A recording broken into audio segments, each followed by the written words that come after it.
The show starts in 3, 2, 1, go. Basham.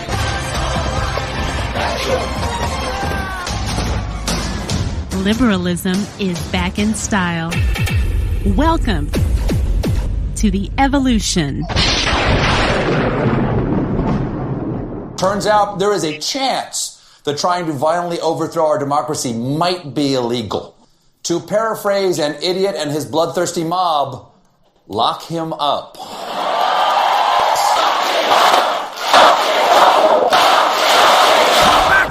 Bitches! What if you knew fascism was just lying to you? How could you watch when you know?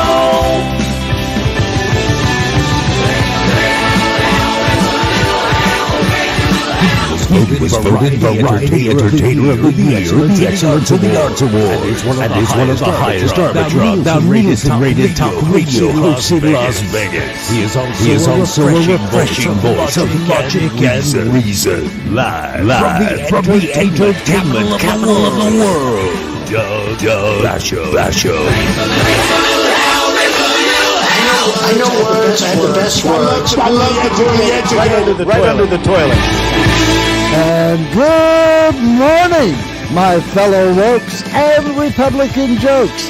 Thanks for joining me today. My name is Doug Basham, and welcome to the Doug Basham Show right here on KSHP in Las Vegas and on social media, and to a genuine demonstration of excellence in broadcasting. The website is DougBasham.com, last name spelled B as in bigotry, A-S-H-A-M as in malcontent. DougBasham.com, my email, Doug@DougBasham.com. Now, when you go to my website, you will notice it provides you with links to everything associated with this show. In particular, links to all my social media sites, Facebook, Twitter, YouTube, Twitch, and TikTok, on both which we broadcast this show live and archive them. Now, if you go to my website, click on the YouTube link. Once there, click on the link that says live, and you can either watch the show live when I'm here on time to do it, or view the archive shows. And while you're at my YouTube page, do us a favor and hit the subscribe button. 221-7283 is our call-in number here at the station, folks. If you want to talk on the radio later, as in our next half hour, that's 702-221-SAVE, as in save our democracy. Our ultimate goal, each and every show we do, lock him up. So President Treason Weasel turned himself into the Fulton County Jail yesterday, wherein he had his mugshot taken. Here's how his former National Security Advisor, John Bolton, described the photo. Well, I thought it was, as with most things Trump does, carefully staged. They must have thought about what look they wanted. He could have smiled. He could have looked benign. Instead, he looks like a thug. Thug. That sounds about right. And after he returned to the airport, Trump couldn't wait to talk to the fake news. And as you'd expect, he delivered a word salad comprised of nothing but pure lies and false equivalences. I really believe this is a very sad day for America. This should never happen. If you challenge an election, you should be able to challenge an election. I thought the election was a rigged election, a stolen election, and I should have every right to do that. As you know, you have many people that you've been watching over the years do the same thing, whether it's Hillary Clinton or Stacey Abrams or many others. When you have that great freedom to challenge, you have to be able to, otherwise you're going to have very dishonest elections. What has taken place here is a travesty of justice. We did nothing wrong. I did nothing wrong. And everybody knows it. I've never had such support. And that goes with the other ones, too. What they're doing is election interference. They're trying to interfere with an election. There's never been anything like it in our country before. This is their way of campaigning. And this is one instance, but you have three other instances. It's election interference. So I want to thank you for being here. We did nothing wrong at all, and we have every right, every single right, to challenge an election that we think is dishonest, that we think it's very dishonest. So thank you all very much, and I'll see you very soon. Thank you very much. Now, you see, this is the problem. Trump not only lies, but the ones he tells are shallow, simplistic, and downright insulting. You know, the kind to which the weak-minded gravitate. And his media repeats them, and his base believes them, or at least acts like they do. The simplistic lie in this case, he had a right to question the election. And it's a lie because it implies and leads his base to think that's all he did. It wasn't.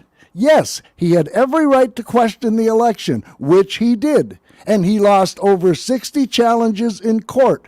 He did not have the right to threaten to fire his then acting attorney general and replace him with a certified hack who promised to send an official DOJ letter to the contested states claiming evidence of massive voter fraud when there was none, and telling those states to not certify their elections.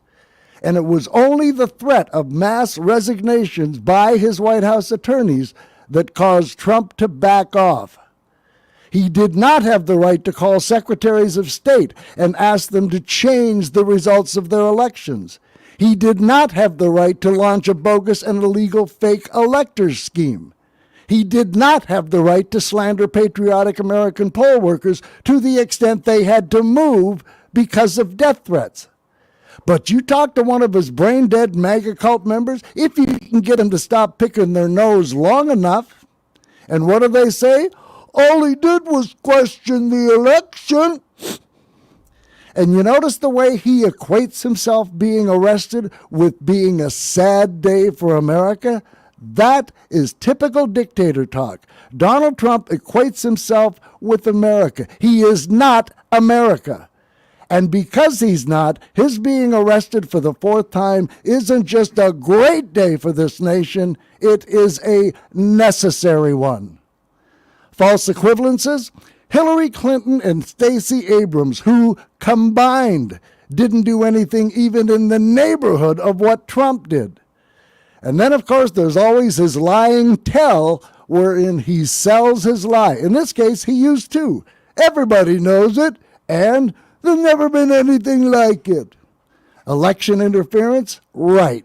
Trump is running to interfere with and obstruct criminal investigations and trials. And that's before you factor in our Constitution declaring he is disqualified from running. I am sick to friggin' death of this unhinged, anti-American, unpatriotic, fat-lying orange bastard. Lock him up. So let's get back to the GOP, I should say the QOP family feud from Wednesday night. If you missed the show yesterday, my quick assessment of the participating candidates, the star and winner of the debate, Nikki Haley, wasn't close. But that comes with a caveat, which we'll get to in a minute. Chris Christie had his moments, but was overshadowed by Haley. Vivek Ramaswamy, cocky, condescending, irritating little prick. Doug Burgum, governor of North Dakota, appealing country boy persona. Uncle Tom, or Tim Scott, more vanilla and saccharine than Mike Pence. And as for Pence, he was his usual phony, calculated, and yes, vanilla self. Asa Hutchinson, reserved, statesmanlike, has no shot with today's QOP. Ron DeSantis, the clear loser of the debate. He simply did not have the breakout performance many people on the right said he needed to have in order to halt his slide in both the polls and fundraising. And I want to begin today with the last sound clip we played yesterday before we went to the phones. The topic was Bidenomics. This was the first time Nikki Haley was called on. She more than made the most of it. To you, Governor Haley. So why are you better positioned to turn around this economy that we've heard all of these voters talking about tonight than Mr. Ramaswamy, who is a successful entrepreneur nationally right now? He's beating you in the polls. Well, I don't care about polls. What I care about the fact is that no one is telling the American people the truth. The truth is that Biden didn't do this to us. Our Republicans did this to us too. When they passed that $2.2 trillion COVID stimulus bill, they left us with 90 million people on Medicaid, 42 million people on food stamps. No one has told you how to fix it. I'll tell you how to fix it. They need to stop the spending. They need to stop the borrowing. They need to eliminate the earmarks that the Republicans brought back in. And they need to make sure they understand these are taxpayer dollars. It's not their dollars. And while they're all saying this, you have Ron DeSantis, you've got Tim Scott, you've got Mike Pence. They all voted to raise the debt. And Donald Trump added $8 trillion to our debt. And our kids are never going to forgive us for this. And so at the end of the day, you look at the 2024 budget, Republicans asked for $7.4 billion in earmarks. Democrats asked for $2.8 billion. So you tell me who are the big spenders. I think it's time for an accountant in the White House. Vice President Pence.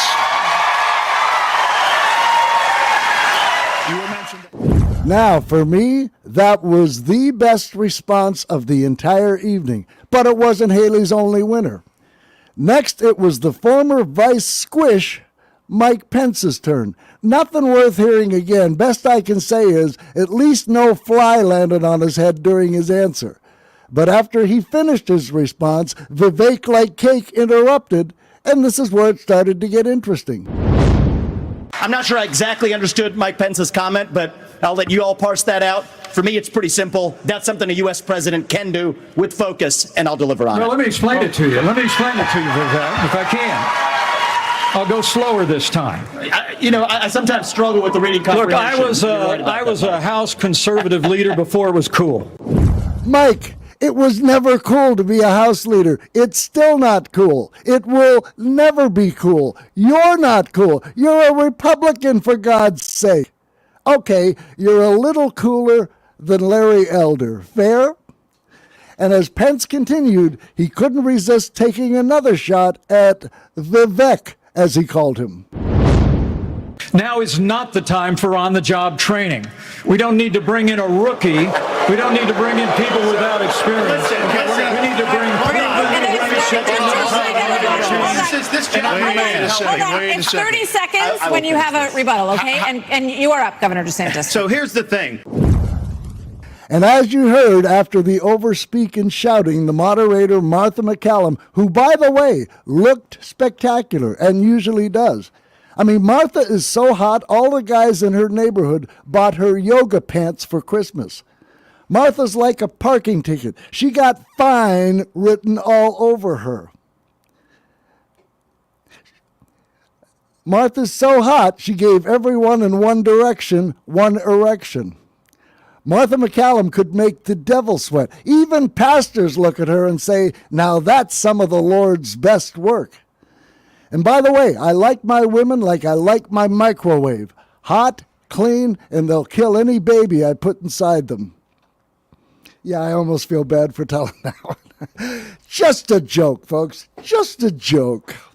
In any event, Martha McCallum then went to rancid Ron DeSantis, and he turned the topic to COVID. Oh, and if you were playing a drinking game at home, DeSantis gave us our first deep state, and if I'm not mistaken, the only one of the evening. And speaking of stupid Trump terms, without Trump there, I didn't hear one fake news. Come to think of it, I didn't hear one woke from DeSantis either. Which is strange, seeing as that's what he's built his campaign on thus far. Maybe he caught on that woke just isn't a winning campaign strategy. You think? You are up, Governor DeSantis. So here's the thing. Why are we in this mess? Part of it, and a major reason, is because how this federal government handled COVID-19 by locking down this economy. It was a mistake. It should have never happened. And in Florida, we led the country out of lockdown. We kept our state free and open. And I can tell you this, as your president, I will never let the deep state bureaucrats lock you down. You don't take somebody like Fauci and coddle him. You bring Fauci in, you sit him down, and you say, Anthony, you are fired. I told you on Wednesday how North Dakota Governor Doug Burgum was taken to the emergency room Monday night after injuring his leg playing basketball with his staff. Well, he made it to the debate stage, employed his country boy aw shucks demeanor, and when he took his first question, he delivered a goodie. There are two people who we have not heard from yet, so let's hear from Governor Burgum and then from Governor Hutchinson on the economy, sir. Well, great. Thank you, Martha. And, of course, I'm from a town of 300 people. It's a big deal to make it on this stage with all these folks. But when they were all wishing me well, and I think I took them a little too literally when they said, go to Milwaukee and break a leg. Martha liked that one. But see, if you weren't listening to this show on Wednesday, you wouldn't have gotten that joke. You're welcome. From the economy, the moderators switched the topic to climate change and took a question from a young man in the audience. And in my seldom humble opinion, Ron DeSantis proceeded to immediately make an ass out of himself. He interrupted the moderator and started playing the victim, and it didn't get any better. Polls consistently show that young people's number one issue is climate change. How will you, as both President of the United States and leader of the Republican Party, calm their fears that the Republican Party doesn't care about climate change? So we want to start on this with a show of hands. Do you believe in human behavior is causing climate change? Raise your hand if you do. Well, look, we're not school children. Let's have the debate. I mean, I'm happy to take it to start. Alexander? So do you want to raise your hand or not? I don't think that's the way to do. So let me just say to Alexander this. First of all, one of the reasons our country's decline is because of the way the corporate media treats Republicans versus Democrats. You talk about someone who was too afraid to answer the damn question. And this country is in decline because of the way the corporate media treats Republicans over Democrats? Huh? First, that's just stupid. Second, corporations by and large support the tax cut, deregulation, consolidation policies of the QOP. So to hear some snotbag like Ron DeSantis criticize corporate anything, when, like Trump, the first and only policy he would enact would be another tax cut for corporations. Like porn star Jenna Jameson once said, I find that a little hard to swallow. But I guess we should have expected some kind of attack on the media. It's what all aspiring authoritarian dictator wannabes do. So Rancid Ron rambled on for a bit, and soon after, it was time for Vivek the Cake to interrupt again and be a prick again. And at the end of this clip, you'll hear him say climate change is a hoax. You got to be helping people who are doing this. And here's the deal. Let's just answer the question. So, is that a yes or is that a yes? Is that a hand raise? You do not. I think it was a hand raise for him, and it's my hands are in my pockets. No, the climate change agenda is a hoax. Let us be honest as Republicans. I'm the only person on the stage who isn't bought and paid for, so I can say this. The climate change agenda is a hoax. The climate change agenda is a hoax. And we have to disclaim. Ironically, just 5 months ago, Vivek Like Cake said this. Climate change is also real. I'm not denying the under reality that global surface temperatures are going up, and in part due to human activity. Okay, now we're going to move on. I'm skipping over sound bites. Oh, no, wait a minute. I want to play that one, Justin. I was going to miss this one, but I like it. It was time for Chris Christie to go after Ramaswamy, and they go back and forth yelling at each other, but at the end, the moderators went to Nikki Haley, and man, did she take what she just heard and use it to her utmost advantage. This was one of the best lines of the entire evening. Governor Haley, are you bought and paid for? Hold on. Listen. Hold on. I've had enough already tonight of a guy who sounds like ChatGPT standing up here.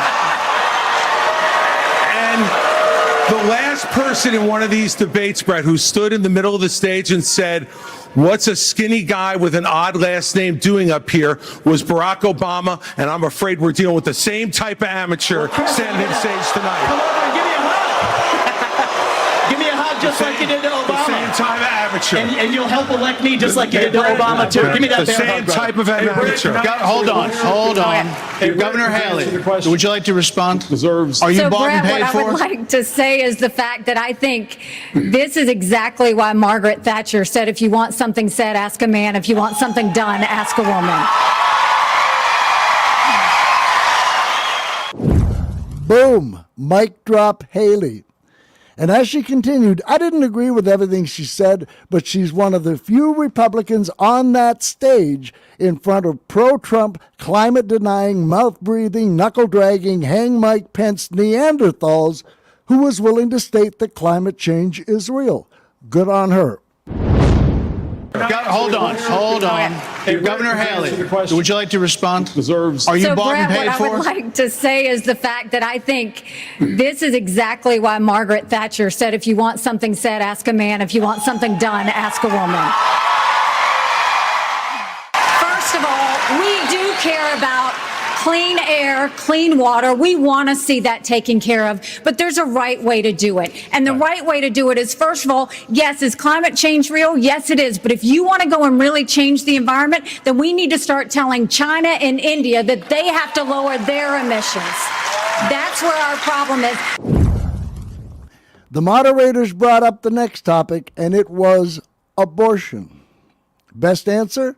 Nikki Haley again. By the way, Justin, I'm not finding number 12. So you ready for it? Good. I knew you would be. Anyhow, they brought up the topic of abortion. Best answer again, Nikki Haley. And again, I don't agree with everything she said, but she made a lot of poignant points that sounded downright presidential. So, Governor Haley, what do you say to your party and to your state, which today confirmed a 6-week abortion law as well, especially the impact on women suburban voters across this country? Thank you, Martha. I am unapologetically pro-life, not because the Republican Party tells me to be, but because my husband was adopted and I had trouble having both of my children, so I'm surrounded by blessings. Having said that, we need to stop demonizing this issue. This is talking about the fact that unelected justices didn't need to decide something this personal, because it's personal for every woman and man. Now it's been put in the hands of the people. That's great. When it comes to a federal ban, let's be honest with the American people and say it will take 60 Senate votes. It will take a majority of the House. So in order to do that, let's find consensus. Can't we all agree that we should ban late-term abortions? Can't we all agree that we should encourage adoptions? Can't we all agree that doctors and nurses who don't believe in abortion shouldn't have to perform them? Can't we all agree that contraception should be available? And can't we all agree that we are not going to put a woman in jail or give her the death penalty if she gets an abortion? Let's treat this like a respectful issue that it is, and humanize the situation and stop demonizing the situation. Brett. Governor, hold on. You're not mentioned, Vice President Pence. Now, you see, here's my caveat. I disagree with both the QOP positions. First, a federal ban on abortion, of course. Second, leaving it to individual states to decide. Bill Clinton said it best. Abortion should be safe, legal, and rare. But I do agree with Burgum on his refusal to call for a national ban on abortion. Like most Americans, I think Roe versus Wade got it right. And Haley's response still won the day. One of the dumbest responses of the night went to the former Vice Squish, Mike Pence. Martha McCallum brought up homelessness. You'll hear what she said and Pence's dumbass response. Homelessness is up 11%, the largest jump in recorded history. Vice President Pence, a lot of this began in the COVID era. How much of what we're seeing happening around this country is a result of those COVID lockdowns, and is your administration in part to blame for how we got here? Well, I think what's in part to blame is the Democrats have been talking about defunding the police for the last 5 years. And we ought to be funding law enforcement, particularly in our major cities, at unprecedented levels. First of all, no, we haven't. There isn't one serious Democrat who has run on the platform of defunding the police. In fact, Biden ran on the exact opposite. that aside, how is more funding for law enforcement going to help the homeless situation? Am I missing something here? If not, dumb answer, Mike. Mother is not pleased. Next, we hear again from rancid Ron DeSantis. And just as he was the only one I heard say the phrase deep state, he was also the only one who invoked George Soros's name. Seriously. So here's the thing.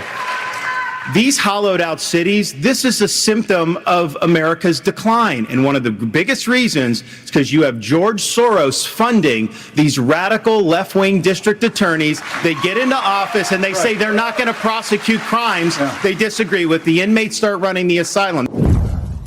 And of course, that is your typical QOP oversimplification of a complex problem with absolutely zero nuance. And that's the polite description. Most just call it a lie.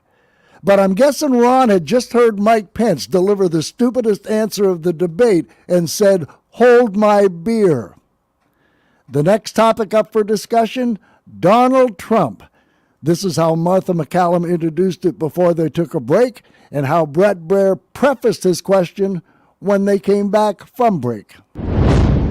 So, speaking of that, right now you are looking live at Fulton County Jail, where former President Donald Trump will be processed tomorrow. So next, the candidates will have an opportunity to talk about the coming trials of Donald Trump. But we are going to take a brief moment and talk about the elephant not in the room. And then it came to the most shameful moment of the entire debate, which to me was also the most definitive and defining moment of the debate, as well as a snapshot of where the entire wretched QOP is today.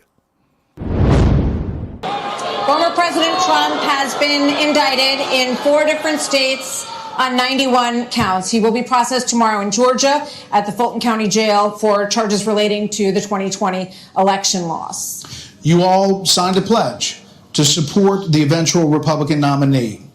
If former President Trump is convicted in a court of law, would you still support him as your party's choice? Please raise your hand if you would. And the hands went up in this order: Vivek Ramaswamy, Nikki Haley, Uncle Tom, or Tim Scott, and Doug Burgum. While this was going on, rancid Ron DeSantis looked first to his right, where there were no hands raised, then to his left, and when he saw 4 hands raised on his left, he then quickly raised his hand. Absolutely pathetic. And then Mike Pence, the guy who many wanted to kill on January 6th, raised his hand in support of the guy who was responsible for those who wanted to kill him. Chris Christie and Asa Hutchinson did not raise their hands, but 6 did. 6 Republican candidates who are running to lead a country founded on the rule of law and has depended on the rule of law to preserve its democracy. They told anyone who was watching that they would not honor the rule of law, they would not honor our democracy when it comes to a guy they know in their heart of hearts has betrayed their country and is a traitor to it. To me, that immediately disqualified those 6 candidates, including, sadly, Nikki Haley. And you know, that was a question that shouldn't have even had to be asked. And the fact that Fox would even ask it just reminded me of their complicity in this whole mess, as they have repeated, amplified, and even excused and defended every damn one of Trump's attacks on our democracy and the institutions necessary for its survival. And what's sadder than this response to this question should be disqualifying is the fact it won't be. In fact, the overwhelming majority of the people in the audience applauded when the shameful 6 raised their hands. And as much as Trump's mega brain-dead cult base like to call themselves patriots, they are anything but. They are as complicit in Trump's crimes and atrocities as President Treason Weasel himself. And I'm sorry if they're brainwashed, if they're willfully ignorant, or if they're aware of exactly who and what Trump is and just don't care. I don't care. complicity in sedition and or treason is still complicity. No one ever forced any of these mooks to isolate themselves inside their right-wing propaganda hate media bubble and echo chamber, whose business model has always been to lie to their audience on behalf of the then GOP, now QOP, and of late, Donald Trump. And here's the sad reality. Our country should have never been put in this position. Our democracy should have never been put in this position. And it wouldn't be except for one small, evil, short-fingered vulgarian, one conman, narcissist, liar, and traitor whose massive yet fragile ego, not to mention not only his desire for unitary authoritarian power, but his need for that power in order to keep his criminal ass out of prison. All Trump had to do is what every other president in this country has done, what every athlete, either in a major league or little league, has done, what all decent human beings do.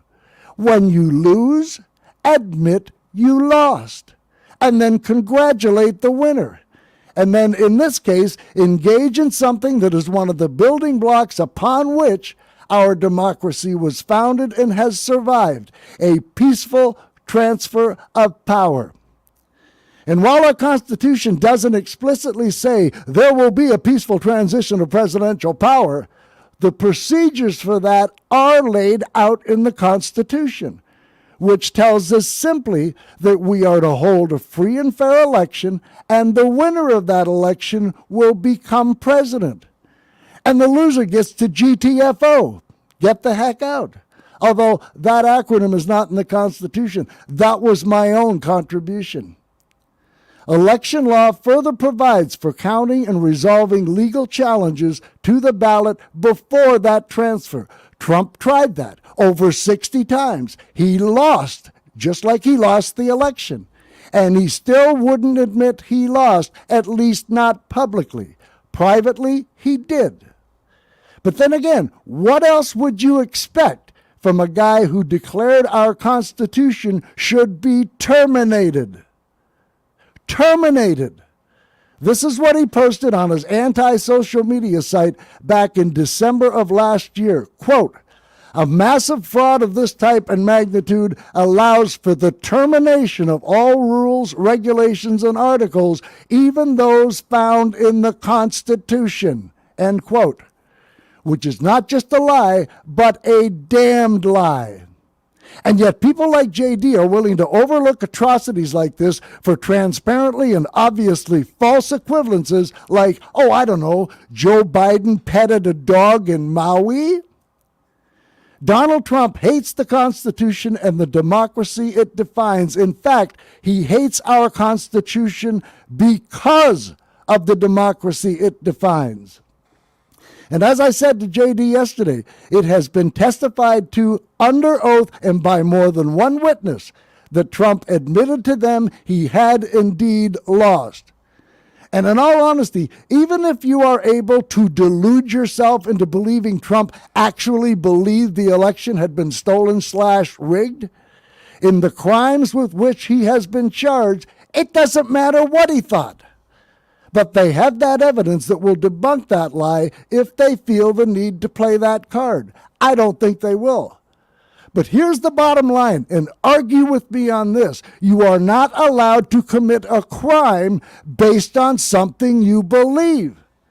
And to think otherwise is just stupid. But because of his ego and impending imprisonment, he didn't want people to know he lost. And make no mistake, he knew and knows full well the crimes he committed. And so he not only continued his big stolen rigged election lies, he amplified them and intensified them. As I mentioned at the top of the show, which wasn't that long ago with me being late, he tried to replace the then acting attorney general with a guy who had pledged to send an official letter to the controversial swing states stating dishonestly that there was much evidence that massive voter fraud had occurred when it hadn't, and that they shouldn't certify the election for Trump. And even Mike Pence tried. He tried pressuring Mike Pence to go along with his scheme. Pence consulted several people to see if there was a way he could do what Trump was asking. Everyone told him no. But he was looking for a way to placate the guy whose supporters would soon after want to kill him. And millions of Americans are still willing to vote for Donald Trump. And again, whether they're ignorant, brainwashed, or just playing along when they know better, I don't care. These people are an existential danger to this democratic republic, and we real-world dwelling true patriots would do well to never forget that. But back to the shameful hand raise. I was really, really disappointed when Nikki Haley raised her hand, because to me, it nullified what I still think was the strongest and most reasonable performance of the entire debate. Hey folks, that's it. We are out of time. Sorry for the shortened show. We'll do it all over again on Monday, hopefully with you. Until then, take care. So, Pushing the Limits with Brian is next. Zen World Premium CBD offers full and broad-spectrum CBD oil, extracts, and capsules which are designed to help you feel your best. Their products are sourced from the best organic hemp and natural ingredients on the market and are tested for quality, purity, and potency. They have a full range of items from health and wellness to beauty to pets. Call 725-205-9223. Visit online at zenworld.com or stop by their location at 9895 South Maryland Parkway and Silverado Range Parkway. Mention KSHP for 10% off in-store or use code KSHP online for 15% off. Is your dog suffering from a sensitive stomach? Hi, it's Kelly the